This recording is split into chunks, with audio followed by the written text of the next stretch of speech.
मैं ज्योति श्रीवास्तव और आप देख रहे हैं सी न्यूज भारत। पश्चिम बंगाल की राजनीति इस वक्त उस ज्वालामुखी की तरह उबल रही है जो कभी भी फट सकता है।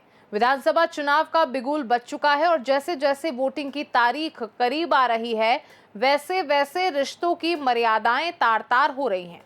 एक तरफ ममता बनर्जी की ममता है तो चौथी बार सत्ता पर काबिज होने के लिए हुंकार भर रही है, तो दूसरी तरफ कांग्रेस के युवराज राहुल गांधी हैं जो बंगाल की गलियों में बदलाव की बयार लाना चाहते हैं। लेकिन ताजा खबर ने दिल्ली से कोलकाता तक हड़कंप मचा दिया है। जी हां, राहुल गांधी के 23 अप्रैल यानी कल होने वाली कोलकाता रैली को अनुमति नहीं मिली है और इसके बाद कांग्रेस ने जो हमला बोला है उसने बंगाल की सियासत में आग लगा दी है। वही सवाल है कि क्या बंगाल किसी की निजी जागीर है? क्या ममता सरकार राहुल की लोकप्रियता से डर गई है? आइए जानते हैं इस सियासी दंगल की पूरी कहानी। राहुल गांधी की रैली की अनुमति न मिलने पर कांग्रेस का धैर्य जवाब दे गया है। कांग्रेस ने सीधा और तीखा हमला बोलते हुए कहा है कि पश्चिम बंगाल ना तो तृणमूल कांग्रेस की प्राइवेट लिमिटेड कंपनी है और ना ही ममता बनर्जी की कोई निजी जागीर। पार्टी ने बेहद तल्ख लहजे में कहा कि राहुल गांधी को रैली करने से रोकना कोई प्रशासनिक फैसला नहीं बल्कि शुद्ध रूप से राजनीतिक असुरक्षा है।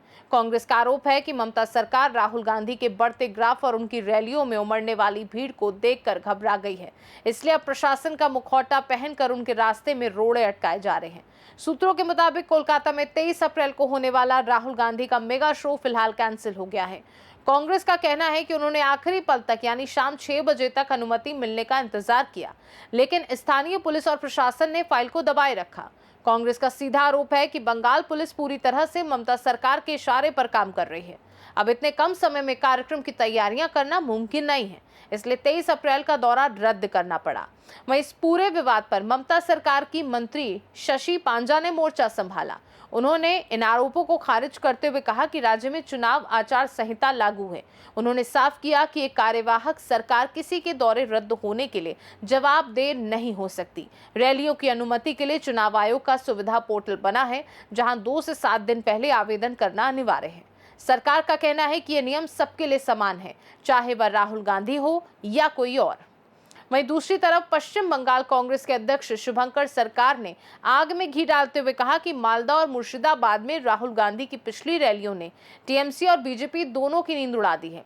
उन्होंने कहा कि विपक्षी नेता राहुल गांधी की जनसभाओं में जो जनसैलाब उमड़ा उसे देखकर सरकार कांप रही है, लेकिन आपको बता दें कि कांग्रेस हार मानने के मूड में नहीं है। सूत्रों के मुताबिक राहुल गांधी खुद बंगाल में प्रचार करने के लिए बेताब है, इसलिए पार्टी ने अब नया प्लान बनाया है। जल्द ही 25 या 26 अप्रैल के लिए प्रशासनिक अनुमति का एक नया अनुरोध भेजा जाएगा। कांग्रेस का कहना है कि वे लड़ेंगे भी और रैली भी करेंगे। आपको बता दें, पश्चिम बंगाल की 294 विधानसभा सीटों के लिए जंग बेहद दिलचस्प हो गई है। चुनाव आयोग के कार्यक्रम के अनुसार पहला चरण 23 अप्रैल को 152 सीटों पर मतदान होगा। दूसरा चरण 29 अप्रैल को बाकी 142 सीटों पर वोट डाले जाएंगे। नतीजे 4 मई को तय होगा कि बंगाल के सिंहासन पर कौन बैठेगा। देखा जाए तो बंगाल में चुनाव सिर्फ वोट का खेल नहीं रह गया, यह अब अस्तित्व और अहंकार की लड़ाई बन चुका है। एक तरफ दीदी का दुर्ग है जिसे बचाने के लिए टीएमसी की पूरी फौज तैनात है, तो दूसरी तरफ कांग्रेस और बीजेपी की घेराबंदी है। राहुल गांधी की रैली को मिली ना ने कांग्रेस को एक नया मुद्दा दे दिया है, लोकतंत्र की हत्या बनाम नियमों का पालन। क्या 25 या 26 अप्रैल को राहुल गांधी कोलकाता की सड़कों पर हुंकार भर पाएंगे या फिर प्रशासनिक पेच उन्हें बंगाल की जनता से दूर रखेगा? जो भी हो, 4 मई को आने वाले नतीजे ये साफ कर देंगे कि बंगाल की जनता को किसका जादू पसंद आया और किसकी असुरक्षा सही थी।